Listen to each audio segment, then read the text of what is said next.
wis mancing dadi mitra. Ora ana sing perlu disingkiri yen keplasing warastra tresna wis nyawiji ing suwilire angin. Padange rembulan bakal nuntun marang sejatine dalan kasunyatan. Pangimpenku ora bakal gogrok mung amarga kinepung pedhut-pedhut esuk. Awit aku ngerti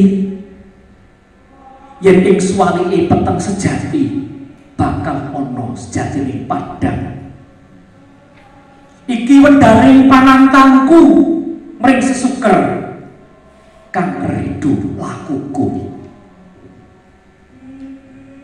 Sawetara iku ceritamu terus ndak gowo, bakal ndak dandani dadi cerita esuk kang wis imbang karo madu sing nate ndak cecep saka lambemu. Panganganku ngambang ing antarane rasa kangen lan kelangan. Parandene kledange ayang-ayangmu pijer kekitrang, puguh angkuh ngucireng saka sakae tembung wano. Wengi sing kabutan impen mung nyawang tanpa kumecap. Nalika crita ing mripatmu siji mbaka siji ndak tata jroning atiku. Aku ngerti wengi iki sliramu nangis. Lohmu bakal mili mrengkali perdining impen sing saksuwene iki kandhek ing tembung saumpama.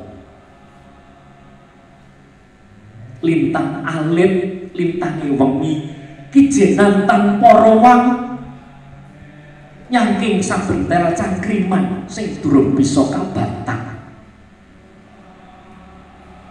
Apa isih ana kang nemu teges ing bataring langit kang anyep sepi lan grantes. Angin sing ngamperake laku mlungguhake aku lan sliramu runtut kaya dene wayang simpingan ing sak ngarepe dalan. Pindhane ukara banjur kapontho-pontho jejer lesan lan wasisane.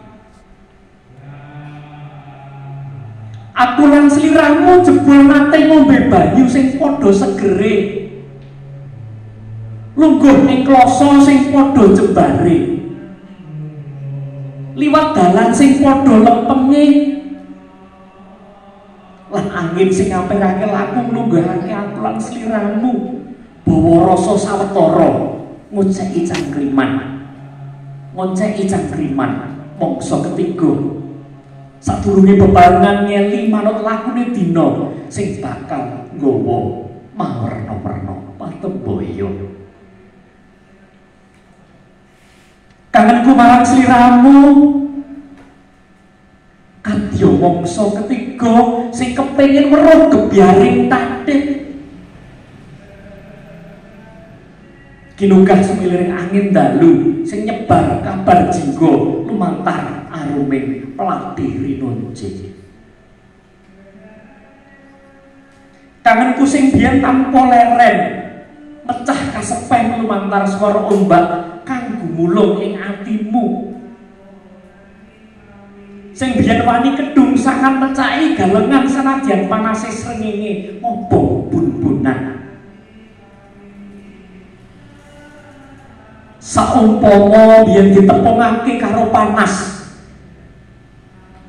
mesti wae saiki ora kidul srawung karo srengenge, jagongan karo geni, dolanan karo mawa. Saumpama biyen ditepungake karo adem, mesti wae saiki ora bingung kepriye carane kenalan karo udan. Pas seduluran karo samudra memitran kelawan banjir bandang.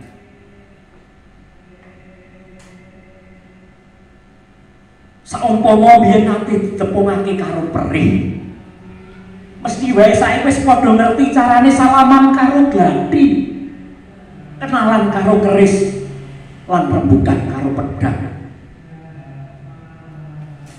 Nanging emane aku sing durung warep ngrasakake uyah, mung dipameri tembung mukti ngusung swarga donya jroning angen-angen kang garing. Saiki aku mung bisa ngrentengi impen-impen wengi kang ora kecunggah polah ngongak jagat kasunyatan sing butuhake atiku mregah, tanganku mrembyat. Banjur sapa sing salah?